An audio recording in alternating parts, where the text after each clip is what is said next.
Hello, friends and family, Urban Light Community Church parishioners, and the Muncie community, and anybody else who might be watching this. This is Pastor Andrew Draper, and these are definitely uncharted waters that we're sailing in right now. And so I want to talk to you about Urban Light Community Church's coronavirus response. We are not operating out of fear, we're operating out of wisdom. Sometimes people put fear and faith against each other as if you either just go forth blindly in faith or you hunker down in fear. We're doing neither. Let me explain to you why we're operating in wisdom. One, the scripture says to be as shrewd as serpents and as innocent as doves. So we need to conduct our affairs with wisdom. This does not demonstrate a lack of faith. We have faith in the God who heals and sustains and protects us. But we want to have wisdom to take care of one another well during this time. So let me tell you how Urban Light Community Church is going to be taking care of one another during this time. First, we just heard today that the governor of Indiana has shut down restaurants, bars, other eating establishments, to dine-in eating at this point. As well, out-of-state travel is being discouraged. We are on an international travel advisory as a country, and then also the Centers for Disease Control have put into place the requirement that there be no gatherings above 50 people. So that definitely includes Urban Light. I know some of you are going to perhaps be frustrated by this, thinking, well, why aren't we acting out of faith? We are acting out of faith. We're not going to stop church. We are going to have all kinds of ways for you to engage it online. And before you say, but I'm not technologically astute, I'm not up to the task at hand. Number one, technology is not my favorite thing to do, so I'm going to walk you through today how to do some of those things. So again, we're not canceling church. We're not afraid, but we are taking precautions. Let me explain a little bit about that as well. For instance, for my age, I'm in my 40s. I am not concerned about getting the coronavirus. If I get it, I'm going to probably be sick for a couple weeks. I had the flu earlier this year. It was no fun, but I got better. However, over the decade of the 40s, the death rate starts increasing exponentially. So I've been hearing from lots of younger people saying, we're not afraid of it, we're going to be fine. And that's okay, I agree with you. You most likely statistically will be fine. That's not the question. The question is, what about your grandmother? What about the person in your family with underlying health concerns? We as the body of Christ are called to love one another and not just to care about ourselves. And so I do want to remind you today that just like in my family, I have family members, extended and in my own immediate family, who have underlying health conditions or because of age or whatever are extremely vulnerable to this outbreak. Let me show you something here on the computer. I'm going to walk you through a couple things right now. If you look here on the computer, there's a bell curve right here that demonstrates without protective measures like the kind of social distancing that we're going to be putting in place, the virus spreads above the capacity of the healthcare system to handle. If you put these protective measures in place, it stays under. So in other words, what I'm trying to explain about that is in countries like Italy, where you've seen it explode, let's say you have a town the size of Muncie that only has several hundred hospital beds, and suddenly the virus explodes and you get thousands of people infected. Let's say many of them are older folks.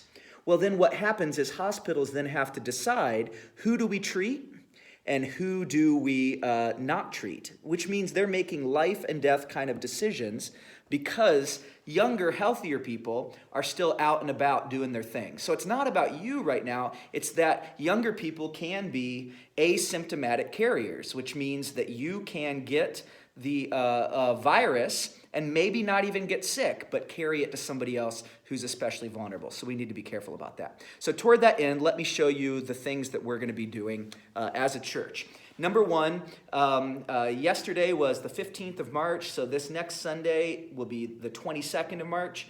So at a minimum, the next 2 Sundays through the end of March, in order to follow CDC guidelines, we are going to go to online church. And it may continue past that. We're going to monitor the outbreak, and we'll let you know each week on the online service and our email and so on and so forth, Facebook, what we're going to be doing. But for now, we're going to be an online service. We already have a live stream that is every Sunday, and so I'll be here preaching a sermon, as well as having a few folks come in to lead worship. We're going to try to be careful on how we do that, not have the congregation physically here in place, but let me show you how you can get to that. If you go back to the computer here, you can see that if you go to youtube.com, right up there at the top, or you can do it on your smartphone, and type in Urban Light Community Church, and it pulls up right there. You see a picture of the church and the name. There's our Urban Light channel. Click on it, and it will pull up where you can see all the videos of past Sundays, as well as the current live stream will play at 11 o'clock every Sunday. So we hope to still see you there. And if your church, local church, is a church that you that it will not have online services during this time, we'd invite you to come check out our online services, as long as you go back to your local church when you're done. We're not trying to steal anybody's sheep here, but we do want to get ahead of this, in front of it, and figure out healthy ways to be able to worship together online.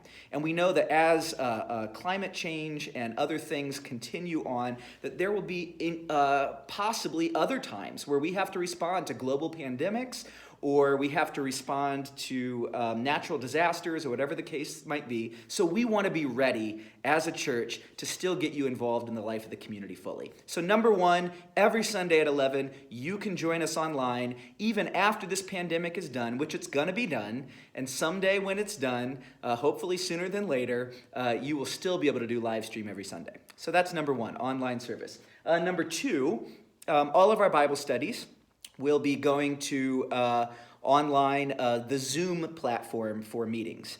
Now, before you get scared about that, you don't have to figure out how to download anything. We've taken care of all of that for you already. We have purchased an Urban Light Zoom account that can take up to 100 people at a time. None of our Bible studies are anywhere close to that, so we will be fine. Our midweek events can go on as planned, as long as the person who's leading that meeting logs onto the Zoom account. Here's what we're going to do. We will send you, if you're part of that group, and you want to continue to come to that group, and if you have an email, that's all you need, is an email address. You can get them free on Google, Yahoo, Hotmail, all over the place. All you need is an email address, and we will send you an email with the link. And that will, you just click on the link. Let me give you an example of how to do this. So I've already sent myself here on the computer an email invite for a Zoom meeting. So let's go to my email inbox. There, you can see the first one says Me, Impact Discipleship. I'm going to click on it. And right there, there's a blue hyperlink that says Join Zoom Meeting. If you click on it, right away, it starts to pull something up. My browser says, do you want to open the application? I click Open Zoom Applications. Check this out. There we are. We are now online, and we have even purchased a Zoom account that allows us to do breakout sessions, breakout rooms. So what that means is if we have a larger group that we want to split into smaller groups, you don't even need to do anything. We will go in there, and once you're in the meeting, we'll put your name in, and we'll split you off into various discussion groups, and then automatically bring you back to the large group. You don't have to do anything on your end. All you have to have is an email account and a computer or a smartphone, and you can get on there. Now, if you don't have a computer or a smartphone, as long as you know that the people, that there's a couple of you who are healthy, who might be able to get together. The government has not said anything about tiny gatherings, so if 2 or 3 of you might want to get together in order to log on together, that's fine as well, as long as we limit the spread of the virus and don't have big gatherings. Self-quarantine, of course, is encouraged, but use your own judgment on those ends. All right, next, a couple more things. Giving. We are realizing that one of the things that we will need to keep up on as a church is giving. And some of you not being here in person might make it seem like it would be difficult for giving. We have several options for you to give as well. And the reason we want you to give is not only is it faithful Christian discipleship, but also if our church is going to be able to respond to needs during this season and be in a good place after this season is done in order to continue to meet the needs of our community, we need you to continue to be faithful givers. Several of the things we've already done as a church, several folks in our church have supported the public charter school that we helped launch, Inspire Academy, which has been on e-learning for a while now. Started helping to support with some bags of food packages for families to pick up who are being hit hard by the meals not being provided.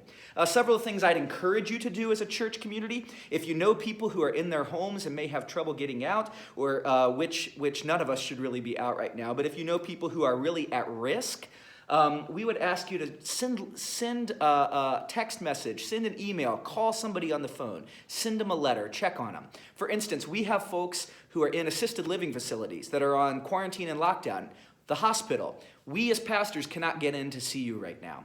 So what we would encourage you to do, give us a call.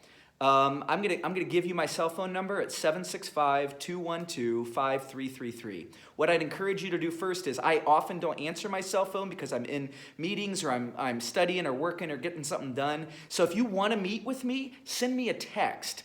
As well, Pastor Joe, Pastor Maria, Pastor Leslie, Pastor Danny, others are still available to meet. That if you get in touch with us, send us an email or a text, and we will respond to set up a meeting with you. We can still video conference. We can still call on the phone for any pastoral care needs you have.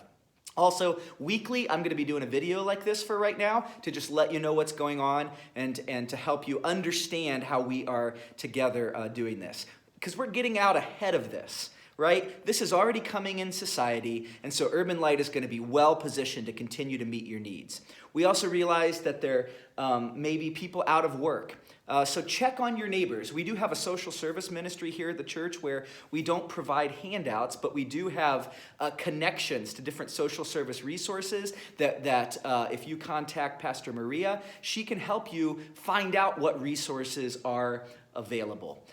So we want you to stay plugged in with the church and to remain faithful givers. So let me show you a few ways that you can give. Number one, if you come back to the computer here, you can see, let me close the Zoom meeting into meeting for all.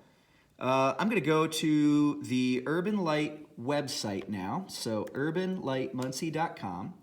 And when you go to our website, and you can also do this on a smartphone, up there at the top is a toolbar where the word give. Click on the word give, and you can see that there are several ways to give. You can simply text the word give to 765-637-0178. Or you can square up and donate there, or PayPal and donate there. So those are online ways to give. Now we recognize that some of you may not have a debit card or a credit card, and so if you want to continue to give in cash or whatever the case might be, we do have these giving envelopes here.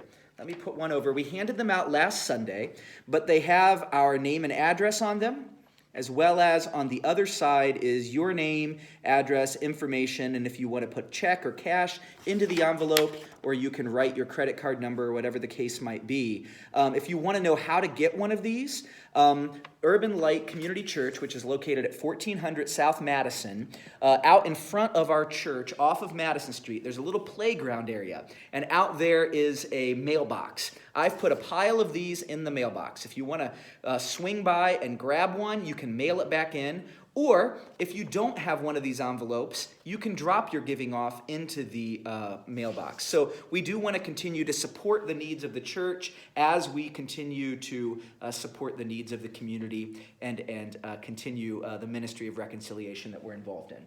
And then finally, we do want to let you know, in addition to being able to meet with us by phone or video call, if you do come to meet with us in person and you don't have symptoms and we don't, and we go ahead and set up a in-person meeting, we are doing social distancing right now. So even in our meetings in person, we're keeping 6 feet of distance.